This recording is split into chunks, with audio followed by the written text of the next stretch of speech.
সবাইকে নতুন বছরের অনেক অনেক শুভেচ্ছা। বছরের প্রথম দিনটা স্পেশাল কিছু দিয়ে শুরু না করলে কি চলে? নতুন বছর মানেই তো নতুন কিছু চমক, কিন্তু এবারের চমকটা যদি হয় একটু অন্যরকম।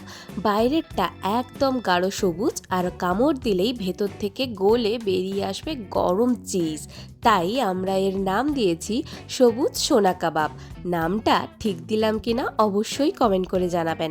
এই মুচমুচে কাবাবটি কেন এবারে নিউ ইয়ার পার্টিতে মাস্ট হ্যাভ তা জানতে ভিডিওটি শেষ পর্যন্ত দেখুন।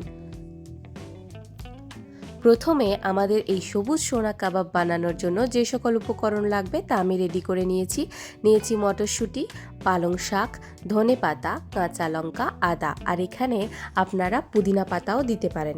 এবার গ্যাসে একটি সসপ্যান বসিয়ে তাতে গরম জল করতে দিয়ে দিলাম পরিমাণ মতো লবণ আর মটরশুঁটিটি ফুটে গেলেই দিয়ে দেব আমরা পালং শাকটিতেও একবার ফুট লেগে গেলেই আমরা এটি নামিয়ে জলটি ছেঁকে নেব। তো দেখুন এখানে একটি ফুট উঠে গেছে, এবারে জলটি আমরা ছেঁকে নেব। গরম জলটি ছেঁকে নেওয়ার পর সঙ্গে সঙ্গেই আমরা বরফ দেওয়া জলে এই পালং শাক আর মটরশুঁটিটি দিয়ে দেব, যাতে শাকের যে আসল রঙটা নষ্ট না হয়ে যায়। বরফ জলে দিলে সবুজ কালারটি সবুজই থাকে, নয়তো ফ্যাকাশে হয়ে যায়। এবারে মিক্সিং জারে পালং শাক এবং মটরশুঁটিটি দিয়ে দেব। পালং শাক থেকে ভালো করে জলটি আমরা চিবড়ে নেব। পালং শাক মটরশুঁটি দেওয়ার পরে দিয়ে দেব ধনেপাতা, কাঁচা লঙ্কা আর কুচিয়ে রাখা আদা। সমস্ত উপকরণ মিক্সিং জারে দিয়ে একটি স্মুথ পেস্ট তৈরি করে নেব। দেখুন পেস্ট আমাদের রেডি। এবার কড়াইতে 1 চামচ মতো ঘি দেওয়ার পর দিয়ে দেব ক্রাশ করা মৌরি আর ধনে গুঁড়ো। একটু ভেজে নেওয়ার পর দিয়ে দেব জিরে গুঁড়ো, কাশ্মীরি লাল লঙ্কার গুঁড়ো, সামান্য হলুদ গুঁড়ো।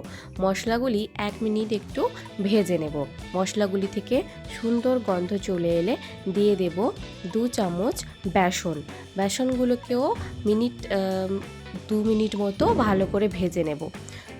বেসনের কালারটি সোনালি হয়ে গেলে এবং বেসন থেকে ভালো গন্ধ বেরোলে দিয়ে দেব আমাদের তৈরি করে রাখা পেস্টটি ভালো করে বেসনের সাথে মিশিয়ে দিয়ে দেব সেদ্ধ করে রাখা আলুটি এমনি হাতের সাহায্যেই আপনি স্ম্যাশ করে দিতে পারেন, 2টি আলুই যথেষ্ট। সমস্ত উপকরণ ভালো মতো মিশিয়ে দিয়ে দেবো এখানে পরিমাণ মতো লবণ, অল্প পরিমাণ ধরুন 1 চামচ মতো আমচুর পাউডার আর অল্প পরিমাণ গরম মশলা। এবার খুন্তির সাহায্যে সমস্ত উপকরণ খুব ভালো মতো মিশিয়ে নিতে হবে। দেখুন আলুগুলো কিন্তু খুব ভালোভাবে স্ম্যাশ করে নিতে হবে খুন্তির সাহায্যেই।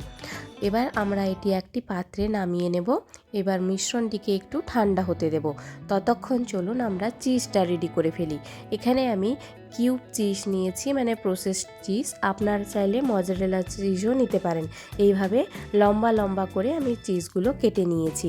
এবারে আমাদের তৈরি করে রাখা যে মিশ্রণটি আছে তা হাতে নিয়ে তার একটু চ্যাপ্টা মতো করে ওই চিজটি মাঝখানে দিয়ে আবার ভালো মতো কভার করে একটু কাবাবের সাইজ দিয়ে নিলেই তৈরি হয়ে যাবে আমাদের ওই চিজে ভরা কাবাবটি।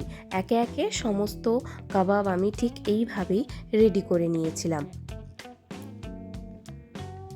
দেখুন খুব সাবধানেই কিন্তু এটি করতে হবে, নয়তো কী হবে চিজটা বেরিয়ে আসতে পারে। দেখুন সমস্ত কাবাব আমাদের রেডি হয়ে গেছে। এবারে প্যানটি গরম হলেই খুব সামান্য তেল দিয়ে এটাকে আমরা কিন্তু স্যালো ফ্রাই করব, ডিপ ফ্রাই কিন্তু একদমই করব না। অল্প পরিমাণ তেল দিয়ে ফ্রাইং প্যানে ভালো মতো ছড়িয়ে তেলটি গরম হয়ে গেলে একে একে সমস্ত কাবাব আমরা দিয়ে দেব।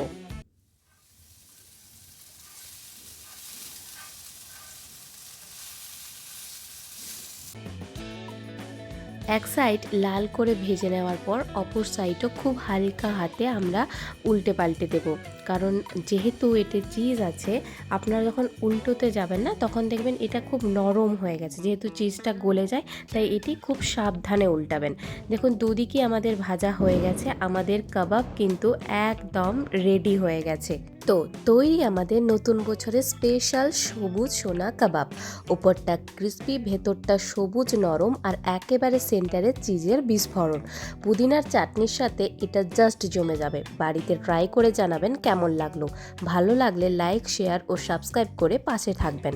সবাই ভালো থাকবেন, সুস্থ থাকবেন, আর সবাইকে আবারও হ্যাপি নিউ ইয়ার। নমস্কার।